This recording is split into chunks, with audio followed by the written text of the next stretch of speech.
Vamos conversar hoje com o professor Cristian Tosta, do curso de Engenharia de Alimentos do Instituto Federal de Educação de São Paulo, e o assunto: alimentos que a gente saboreia diariamente ou com alguma frequência e que fazem um mal danado e a gente nem sabe. Bom dia, professor, tudo bem? Muito bom dia, Daércio, todos que nos ouvem e assistem. Muito bom. Adalberto, obrigado pelo convite, Nós prazer. que agradecemos pela presença, professor. Como é que... O assunto é tão amplo que eu não... Estou tentando dar uma organização para a entrevista, para botar por setor de alimentos e tudo, mas acho que não dá, porque... Vamos falar aqui, então, digamos, do alimento que é muito frequente e que pode ocasionar males que, em geral, as pessoas não sabem. Dos mais frequentes que a gente come, pelo costume brasileiro. Eu, quando me preparava aí para poder participar com vocês, né, comecei a fazer uma listinha lá de uma série de alimentos que podem ser problemáticos, né, e a gente se surpreende com a quantidade de alimentos do nosso dia a dia que podem fazer mal. E eu separei hoje, em especial, eu acho que a gente pode usar um bom tempo para falar de um que a gente come muito, que é o trigo. O trigo? O trigo. Trigo, né? Do pão? O trigo do pão, do macarrão, do pão do lanche, enfim. Inclui-se aí o trigo integral do quibe, por exemplo? Sim, é igual? Sim, igual, mesma coisa. A gente vai poder conversar bastante sobre isso. Mas eu queria aproveitar a oportunidade para comentar um assunto que é relacionado, né? E em especial esse mês agora, mês de setembro, é o mês setembro amarelo, né?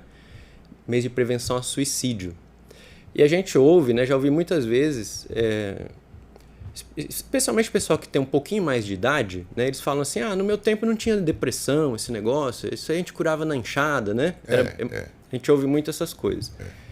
Mas no Instituto Federal a gente dá aula de bioquímica, né? De química de alimentos, essas coisas a gente acaba estudando um pouquinho. E a falta de alguns nutrientes, né? Eu separei só 2, mas tem vários. Tirosina é um aminoácido que vem das proteínas, que a falta desse aminoácido nos leva à depressão, transtorno bipolar, uma série de questões que afetam a nossa mente. Em quais alimentos ele pode ser encontrado? Tirosina, peixe, por exemplo, a gente acabou de comentar, né, da peixaria divina. Peixe é uma fonte importante de tirosina, ovos, sim, tem vários alimentos, né, que são ricos. Tem um outro que é um mineral, que a gente conhece ele de outro lugar, o lítio. O lítio da bateria? Da bateria. A gente lítio? Conhece lítio. O lítio mas a gente come lítio? Sim, é um metal pesado. Se não tiver... Nos alimentos tem lítio? Tem lítio. Eu pensei que fosse coisa da bateria do celular aqui, o lítio, que é das baterias, então. É claro, né? Acima da quantidade adequada, ele é tóxico, né? Então, é um metal pesado, a gente não elimina naturalmente, então ele é tóxico. Mas como é que ele chega no alimento? Como é que o lítio acaba... No solo chegando, tem, né? No solo. No próprio solo. Isso, no solo a planta acaba absorvendo. Então, por exemplo, um alimento rico em lítio, gengibre. Mas a gente come muito pouco gengibre. Então, inclusive tem um medicamento chamado carbolítio, que é tarja preta, né? Um medicamento controlado, que é para curar a depressão. É mesmo? Ansiedade, porque na dieta a gente tem deficiência de lítio.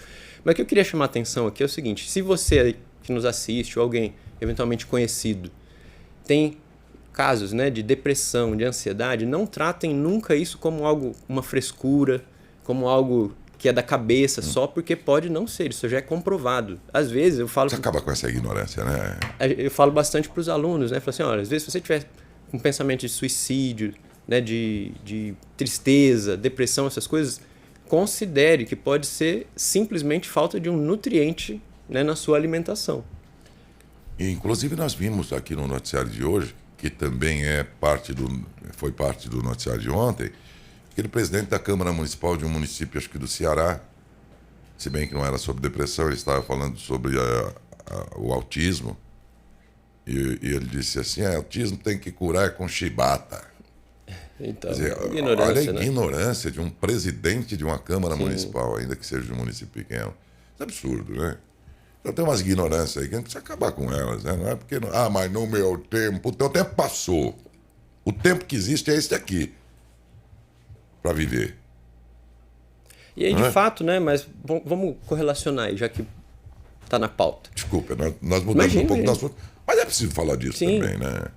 Tem relação. Então, o tal do lítio presente nos alimentos pode ser auxiliar dentro da dose Isso, aí tem, naturalmente, é bom ter um acompanhamento médico, psicológico, que eles vão detectar. Pode não ser lítio, pode ser outra coisa. Tá. Tem vitaminas, né? Falta de vitaminas que levam ao mesmo quadro. Componente, isso. Né?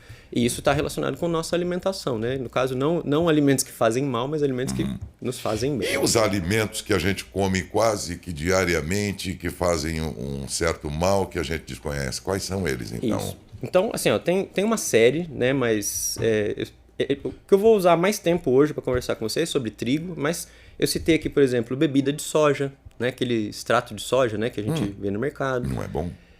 Então, depois eu posso comentar em detalhes, mas tem problemas, né? Tem problemas. Vários alimentos que usam glutamato monossódico faz mal também. Então, esses que vêm com temperinho, né? Esses temperinhos né? gostosos. Danado é gostoso, ainda tem mais. Sim. Adoçantes. Adoçante? Sim. Alimentos ricos em gordura oxidada. Né? Por exemplo, sempre uso com os alunos lá também. Fazendo, farofa pronta. Aquela que você compra no mercado, já vem a farofinha pronta. Aquela lá é um dos piores alimentos que existe. E é gostosa. É gostosa. De novo. Rapaz, Professor, você está frustrando um monte de gente, mas é preciso falar desses males. Eu gosto de farofa. Mas, por exemplo, em casa a gente faz a farofa fresquinha e come. Né? A gente nunca compra farofa pronta em mercado. Né? Porque... E teus filhos não te chamam de chato? Filho de um professor de engenharia de alimentos deve sofrer também um bocado, não é, professor? Sofre. Mas aí, assim, recebem a orientação. Claro, eu tô brincando, é claro que sim. Então, deixa eu falar um pouco do trigo. Né? Eu acho que todo mundo ficou atento com isso, porque o que tem de alimentos que tem trigo que a gente come, sim, poxa. Todo dia. O trigo, eu vou usar como base um livro, né, chamado Barriga de Trigo, que ele foi escrito por um cardiologista norte-americano e ele fez aí um estudo de caso com mais de 2.000 pacientes. Né? Então tem bastante substância, né, o que ele apresenta no livro. E aí tem várias curiosidades, né, com relação ao trigo. Então, por exemplo, o trigo, até a Revolução Verde, aí, né, quando deu o boom da agricultura tecnológica, vamos dizer assim, até antes de melhoramento genético, ele tinha 28 cromossomos. Era um trigo mais nativo, mais antigo, vamos dizer assim, biologicamente falando. O trigo foi, então, melhorado geneticamente, né, nas técnicas agronômicas, em busca de melhoria para quê? Produzir mais. Alta produtividade, resistência à seca, resistência à praga, resistência a doenças. E, de fato, isso aconteceu. Só que o objetivo no melhoramento sempre é esse. Ninguém estuda o que acontece com esse trigo depois de melhorado quando a gente consome. Então, por exemplo, o trigo moderno hoje tem 42 cromossomos. Do dobro. Então ele saiu de 28, foi para quase o dobro. Né, de cromossomos, só que ninguém estuda o que acontece quando a gente consome. Porque é farinha de trigo. E a ideia que a gente tem é de que é um alimento da natureza e que não tem um processamento assim tão... Né? É um grão que, afinal, é triturado e tudo mais, tal, mas é um alimento que a gente imagina natural e que, portanto, seria bom. O senhor está dizendo que não é bom. E o que ele ocasiona, então, nessas condições no organismo da gente? Aí é uma lista enorme, Daércio, né? O livro tem 350 páginas, a gente daria para falar uma semana aqui, né, sobre esse ponto, mas para pensar em algumas, tá? Obesidade, por exemplo, uma das causas da obesidade... Como que nasceu a história desse livro? O médico é cardiologista, então as pessoas o procuravam naturalmente por problema no coração. E na anamnese deles, né, naquele estudo de o que está acontecendo aí, né, naquelas entrevistas, ele foi vendo, olha, o problema não é o coração, o problema é a obesidade. Aí falou, tá, então vamos estudar a obesidade. Aí quando ele foi pesquisar o que as pessoas estavam se alimentando, ele viu, ó, o problema não é a obesidade, é a má alimentação. Então, vamos estudar a alimentação. E quando ele vai estudar a alimentação, ele chegou à conclusão que o problema não era só caloria em excesso que você come, mas era especificamente o consumo do trigo. Em excesso. Não em excesso. Não em excesso. Um pouquinho de trigo já é suficiente para ocasionar uma série de problemas. Então, aí nos estudos de caso dele, por exemplo, esclerose lateral amiotrófica. É aquela doença autoimune que vai degenerando o sistema nervoso, a pessoa vai perdendo movimentos, não consegue respirar e leva à morte. Né? Eu tenho conhecidos, né, que faleceram de esclerose lateral amiotrófica. Essa doença tem dois tipos importantes. Um que é genético. Esse aí não tem muito o que fazer, é estritamente genético. E outro adquirido. E tem outro que é a combinação de um genético com a parte fenotípica, que a gente fala que é o ambiente. E aí entra a questão do alimento, da alimentação. Resumindo, para quem tem esse segundo tipo, a pessoa deixou de comer trigo e foi curada. Né? Não só um caso, vários casos que eles citam, mas a pessoa foi curada de esclerose lateral amiotrófica porque deixou de comer trigo. Então, para ter ideia, né? E aí a lista de problemas, né, que ele nos gera, ainda nesse ponto da obesidade, né? Olha que interessante. Tem um índice da bioquímica que a gente fala índice glicêmico do alimento. O que é isso? É quanto açúcar aquele alimento libera no teu sangue no tempo. Qual é o índice 100? Glicose. Então, se você tomar uma xicrinha de glicose, ela é o açúcar que vai mais rápido para a sua corrente sanguínea. E quando aumenta o teor na corrente sanguínea, o seu organismo entende assim, tá sobrando? O que eu vou fazer com isso? Vou guardar. E aí, gordura. Né? Então começa pneu, adipócitos, né? Você começa a engordar porque está sobrando glicose. Então a referência é glicose. E aí eles comparam os outros alimentos com a glicose, que é a que dá maior taxa glicêmica, né? O índice glicêmico. Sim. E aí é interessante, ó, o pão integral ou pão branco, não importa aí os dois, de trigo, o índice glicêmico deles é da ordem de 70. É alto. 70% do que seria o máximo, né? Se você comer açúcar doméstico, sacarose, o índice glicêmico dele é 59. Menor. É menor. Então a gente fala... Então é mais do que o açúcar. Muito mais. Então, quanto maior o pico glicêmico na corrente sanguínea, mais você vai reservar. Aí o cara bota um adoçante lá no suco, no café, não sei o quê, para evitar aí o problema de glicose, come 2 pães. Isso, já é pior. É pior. É melhor comer uma colher de açúcar do que um pão, por exemplo. Então, se você come açúcar, ele vai liberar na corrente sanguínea mais devagar, e aí o teu organismo fala, não está sobrando tanto assim, não vai reservar. Então, um caso, né, um problema que vem do trigo muito sério é pico glicêmico. Né? O trigo é o pior alimento com relação a pico glicêmico. Puxa. E talvez por isso, então, ou em parte por isso, exista hoje um número tão grande de diabéticos. Sim. Porque a gente come muito pão. Exatamente. O trigo está na história da humanidade há milênios, eu imagino, porque Sim. Quando a gente lembra dos tempos de Cristo, e mesmo na Bíblia há relatos lá anteriores ao tempo de Cristo, né? E falando sempre, se referindo ao trigo como alimento. Então, mas era aquele trigo com 20 e poucos cromossomos, não era esse trigo. O problema é que não era um trigo moderno, adulterado. Aí, exatamente. Tá. Então, o autor brinca, né, que fala, se você for no supermercado, você não vai encontrar trigo só no setor de limpeza. E olhe lá ainda, fala. Porque o resto todo, os você alimentos, entrar ali... né? Salgadinhos, bolachinhas e vai por aí fora, né? E vai. E hoje nós temos alternativas, né? Então... Pro trigo? Sim, por exemplo... farinhas que não contenham glúten. Então, basicamente, se você fizer tapioca, que é de mandioca, substituir, né? Em vez de comer um pãozinho, você come uma tapioca. Você não tem glúten. Então, esses problemas, por exemplo, ligados à doença autoimune, como esclerose, eu vou falar outros já, né? Mas a gente deixa de ter esse problema. Você continua tendo a fonte de caloria, né? Do carboidrato, mas ele vai ser distribuído mais devagar na sua corrente sanguínea. Tem pico glicêmico também, mas muito menor do que o trigo. Então, batata. Então, né, fonte de carboidrato, mas que não tem glúten. Milho. O milho? Milho é uma excelente alternativa para o trigo. Então, de manhã, você vai comer um pãozinho, você pode comer um cereal de milho. A opção pelo milho é muito melhor.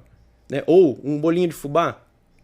Pensei nele. Né? Um bolo de fubá eu gosto muito. No lugar do pão. Então, tem uma série de coisas que a gente pode... ir substituindo.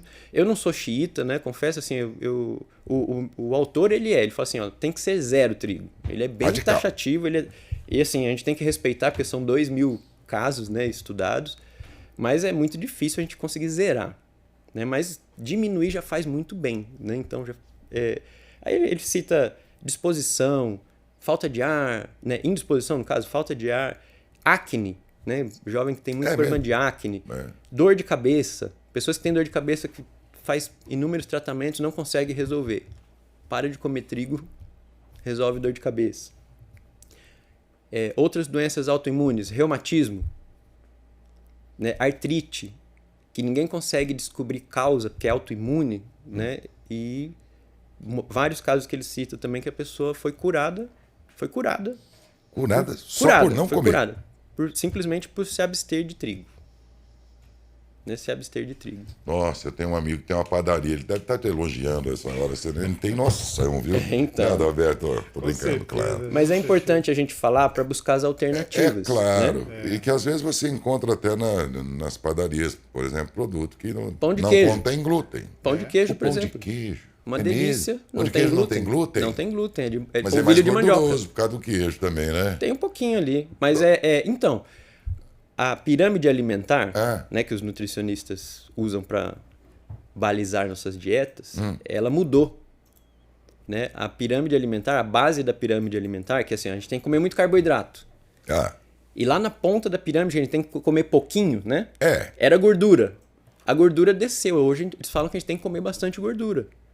O ponto é, qual gordura? Saturada. Exatamente. Então, assim, qual gordura? Por isso que a gente tem que comer castanha, abacate, né? Gorduras insaturadas. Por que você não falou para os nossos ouvintes uma coisa que eles gostariam muito de ouvir, professor?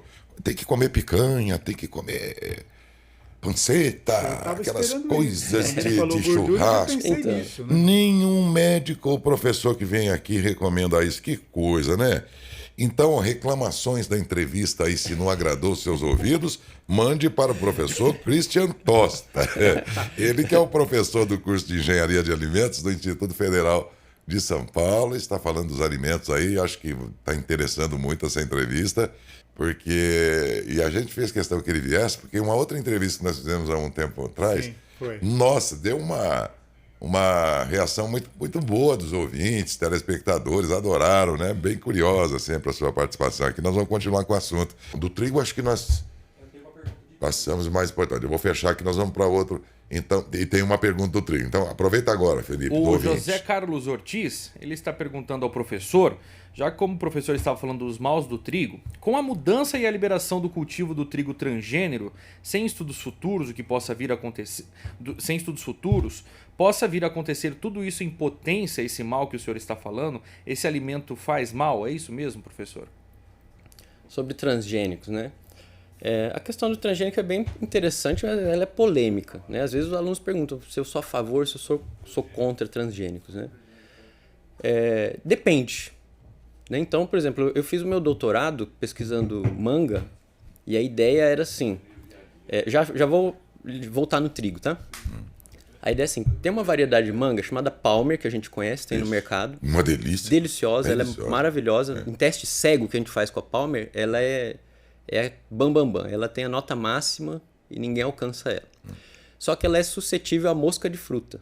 Então aquela mosquinha que põe igual o bichinho da goiaba. É, né? Verdade. Põe um ovinho nela. Eu tenho um pé lá que eu tive que dizimar de tanto que não... Então ela é suscetível, você só produz com inseticida. Né?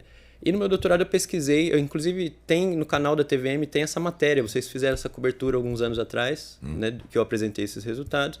E tem uma variedade da Embrapa chamada Alfa, que ela é resistente à mosca de fruta. Mosca. Simplesmente você tem os dois pés de manga um do lado do outro. A mosca põe o ovo na Palmer e não põe na Alfa. Não naquela. E a pesquisa buscou identificar por quê. E aí a gente levantou alguns compostos químicos que conferem resistência. Então, se eu pegar esse gene da manga alfa e colocar na Palmer, ela vai passar a ser naturalmente resistente. Então, assim, é um transgênico que vai nos levar a não consumir, não aplicar inseticida. Isso é bom ou é ruim? Aí, nesse caso, é bom. É bom, Sim. Né? Porque vai reduzir toxicidade, agrotóxico, essas coisas todas. Sim. Agora, como estão funcionando os transgênicos hoje no Brasil? A maior cultura transgênica cultivada no Brasil é soja.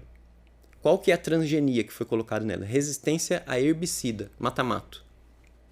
Então, o que aconteceu com o teor, a quantidade de herbicida utilizado no Brasil depois que apareceu soja transgênica? Aumentou ou diminuiu? Aumentou. A ponto de terem que mudar a legislação, aumentando o limite de resíduos, porque como agora se aplica muito mais, eles aumentaram a quantidade de glifosato, né, que a gente pode ter na soja.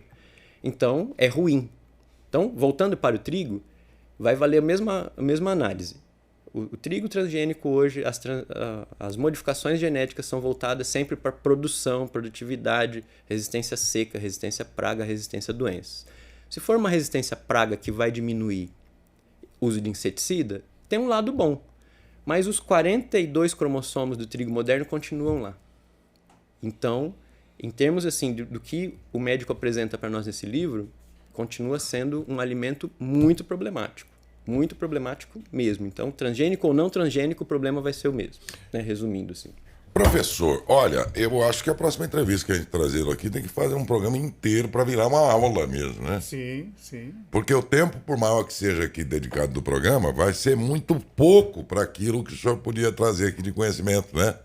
E tem bastante pergunta e aqui. Perguntas de ouvintes e tudo mais. Vejo que o senhor fez um roteiro aí. Talvez a gente não vai...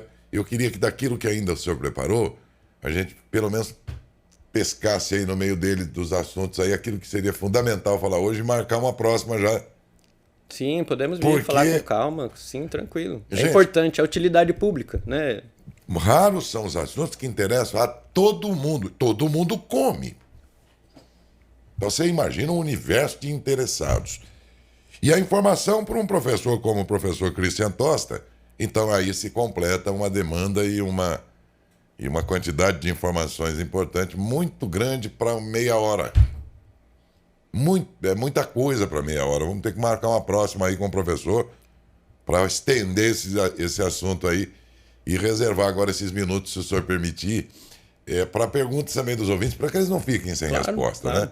Pois não, Adalberto. Só começando aqui pela Mari Martim. Bom dia, Mari. Ela fala que esse livro Barriga de Trigo deveria ser uma leitura obrigatória. Mari, eu tenho a Mari na minha rede social e não a conheço, mas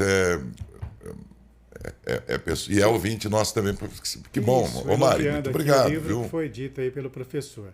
A Sueli pergunta, doutor, aquele suco em saquinho de pó, informação que chegou para ela que causa paralisia nos rins, é verdade? Suco em pó? É isso? Suco em pó, aquele suco em pó. Refrescos, né? Em pó lá. É possível sim, né? Alguns são ricos em sódio e é uma das pautas que a gente pode voltar para falar aqui, né? Só o sódio né? dá um programa, né? Sim, e aí aquilo ali esses refrescos de saquinho aí são um pacote de maldade, né? Porque assim, nutricionalmente falando, olha, em casa, por exemplo, não entra, né? Não entra, não comemos, porque tem o problema dos adoçantes, que é outra pauta, tá junto aí no refresco do saquinho. Meu Deus, é muita coisa. Isso, então... Boa, né? Faz sentido, sim, em especial para quem consome muito. E aí, infelizmente, quem mais consome é quem tem menos poder aquisitivo, quem tem menos grana, né? Para comprar um suco natural, por exemplo, aqui apela para o suco que é mais baratinho. Então, infelizmente, quem mais sofre é quem não pode comprar lá o suco natural integral, por exemplo, ou a fruta. E apela pro refresquinho lá em pó. Mas faz sentido a pergunta dela, né? E procede, né? Realmente esses refrescos fazem mal para a saúde. Próxima. Maria Eugênia pergunta, doutor, ela adora salsicha, cachorro quente, faz parte do dia a dia. Chegou informação para ela que salsicha é um veneno. Voltando, pergunta ao professor, do que é feita a salsicha? Vamos lá, eu vou colocar essa aí junto com a picanha, né, que o Daércio comentou. Nós podemos comer picanha. A picanha tem uma gordura ali, tem um pouco de oxidado, tudo, mas nós podemos comer. Né? O ponto é, como é o resto todo da sua dieta. Se você tem uma vida saudável, se alimenta bem, você pode comer uma picanha sem problema na consciência. Não seria todo dia, né? Mesmo porque de vez em quando o financeiro já todo obriga. Todo dia também nem temos dinheiro para isso. Então... mas a salsicha. Tem bastante polêmica também com a salsicha. A salsicha não é de todo ruim, como todos falam, assim, não. É um alimento que tem ali um pouco de... Porque assim, do que é feita a salsicha? Né? Geralmente é cartilagem, aquela carne menos nobre, Né? São coisas assim... A gente, às vezes bem menos nobre. A gente fica imaginando que uma salsicha deve ter... No frigorífico, o setor, né, que vem a maior parte da matéria-prima para salsicha, a gente chama de graxaria. Porque é graxa mesmo. São sebo, essas coisas que vão tudo. Sim, mas isso não é ruim. Né? Por quê? Não é de todo ruim. Mesma coisa. Se você tiver uma dieta boa, balanceada, você pode comer seu cachorro quente sem medo. E não comer em excesso. Isso. É o ponto. Onde que, a meu ver, o principal problema da salsicha é justamente o condimento. Lembra o glutamato monossódico? É muito rico em sódio e em excesso dá câncer. Então assim, você comer uma salsichinha de vez em quando não tem problema. O problema é que você vai comer o salgadinho não sei o que, você vai comer a salsicha, você vai comer o embutido, você vai comer o nugget, você vai comer o hambúrguer, você vai comer... quando você soma tudo isso, aí a gente começa a ter problema. Então, salsicha, por exemplo, comemos salsicha em casa, raramente. Mas quando tá com vontade de comer um cachorro-quente, fazemos. Né? Cachorro-quente, não tem problema. Agora, vai comer 2, 3 vezes por semana? Começa a acender uma luzinha vermelha. Salsiche-se com moderação, então. A ideia é essa. Certo. Lisete Renildo, bom dia. E o arroz, doutor, também faz mal? O arroz, ele não tem tanto problema quanto o trigo, por exemplo, como nós vimos aqui. Né? O arroz é carboidrato, né? Fonte de carbo. Problema de arroz, comer em excesso, que é caloria, né? Muito excesso. Dentro de arroz ainda, o parboilizado, que a gente conhece no mercado, ele tem uma vantagem nutricional ao não parboilizado. O que é o parboilizado? Ele é como se fosse pré-cozido dentro da casca. Então, aqueles grãos quebradinhos, por exemplo, eles voltam a soldar. Por isso que você pega um pacote de arroz parboilizado, você não vê arroz quebrado. Não tem. Porque ele volta a soldar o grãozinho. Fizeram um cozimento dentro da casquinha dele lá. Isso. Antes de descascar, ele tem um breve cozimento. Ele é mais amarelinho, ele é um pouco mais amarelo. Aí é a vantagem nutricional. Alguns minerais, por exemplo, ferro, que estão na casca, passam para o grão. Por isso que o porque ele não é branquinho, não né? É branquinho. Ele é mais amarelinho, o parbolizado. Por conta desses minerais em Todo especial. mercado tem aí, viu, gente? Às vezes vocês querem comprar. Inclusive, antigamente o parbolizado era mais caro, hoje ele já está mais barato. É mais barato. Né? Do que o comum. E tem essa vantagem nutricional, porque tem mais ferro, por exemplo, né? Tem mais nutrientes lá e não fica papa. E o arroz, qual é o grande mal dele? O cuidado mais assim, é o tamanho do prato, né? Porque como é carboidrato... Eu como muito arroz, eu adoro arroz. Então, por exemplo, a gente estava falando de questão de diabetes aqui do trigo, né? Então, assim, a gente se preocupa muito, parece que com açúcar, o açúcar do cafezinho. Então, a gente come muito mais carbo no arroz, por exemplo, do que como açúcar. Né? Carboidrato, se você olhar as colheradas de arroz que você pôs no seu prato, é como se fossem colheradas de açúcar. E o arroz integral não tem, então, tudo isso? Porque... Arroz integral. Para diabéticos, os médicos recomendam arroz, por exemplo, integral. Tem mais ou menos na mesma linha do parboilizado, o integral vai com parte da casca. Então vai um pouco de minerais ali também e a digestibilidade dele é mais lenta. Aí, só que assim, eu entraria numa outra pauta que eu volto outro dia para falar, que tem relação com o grupo sanguíneo. Professor, vai longe. Vamos voltar aqui no programa. Eu acho que, por exemplo, essa questão dos adoçantes dá uma outra entrevista, de tão importante que é. Muita dúvida. O sódio dá uma entrevista inteira de tão... E eu tô vendo que interessa a todo mundo, porque nós comemos isso todo dia. Todo dia. E podemos estar nos judiando da gente sem saber. Pô. Eu acho que cabe outra entrevista aí, de novo. Se o professor assim aceitar. Me dá mais 20 segundos, 30 segundos, porque só para encerrar essa questão do trigo, e porque aí é muito... Fechamos o tema, isso. E é um ponto curioso. Quando a gente come alguma coisa, nós temos a sensação de saciedade. Então, você fica saciado quando você come, mata a fome. E isso é um sinal elétrico, né? Sinal nervoso elétrico. Então, os compostos químicos do alimento, eles ocupam sítios neurológicos ali que vão nos dar saciedade. O trigo, esse sítio de saciedade é o mesmo sítio da metanfetamina, que é uma droga viciante. Por isso que as pessoas são viciadas em pão, em macarrão, em pizza, essas coisas, porque causa realmente dependência, né? Causa dependência. Então, a gente tem algumas alternativas que é interessante comentar também com os ouvintes. Você vai no mercado, você vai encontrar no cantinho da prateleira lá no setor de macarrão, você vai encontrar macarrão de arroz e de milho. Macarrão de arroz e de milho. Isso, que não tem glúten, não são de trigo. Então, para quem... Mas é gostoso? O que dá gosto ao macarrão é o molho. Sempre é o molho. Tem uma manha, então, por exemplo, o arroz e o milho você precisa cozinhar mais tempo. Segue o que está na embalagem. Eles vão falar 12, 15 minutos. Ele vai ficar tão bom quanto o de trigo. E o que vai dar gosto é o seu molho. E aí você não vai ter problema com o glúten, com os problemas que a gente leu aqui de trigo. Então, assim, ó, mesmo preço do macarrão de trigo e tão bom quanto. Professor, tem mais alguma pergunta? Tem a Maria Alves Vamos Gregório. fazer um ping-pong bem rapidinho para a gente Maria já Alves marcar a Gregório próxima. fala o seguinte, doutor, que ultimamente ela viu uma matéria, né, falando a respeito do sódio, do sal. E num supermercado sempre tem os produtos, por exemplo, como presunto. Não existe uma fiscalização para combater esse excesso de sal nos produtos? Tem campanha das associações. Né? Tem campanha das associações para reduzir esses teores aí, mas não legislação. Legislação não vai fiscalizar. Quem tem que fiscalizar somos nós mesmos. Como é? Né? Melhorando a dieta. Assim, ó, quer comer o presunto? Come. Mas moderadamente. Então foi bom essa ouvinte ter tocado nesse assunto, porque sódio e adoçantes vai ser a entrevista. O senhor pode, algum dia da semana que vem, voltar aqui com a gente, sim, professor? Posso, sim. São alimentos largamente utilizados, gente. Eu notei durante a entrevista que vai caber outras tantas entrevistas aqui. Tem muita dúvida ainda, né, Darcy? Tem. E nós estamos falando aqui que todo mundo come, pô. Comer, nós temos que comer. Tem outro jeito. Só que ao mesmo tempo nós podemos estar comendo coisas sem saber.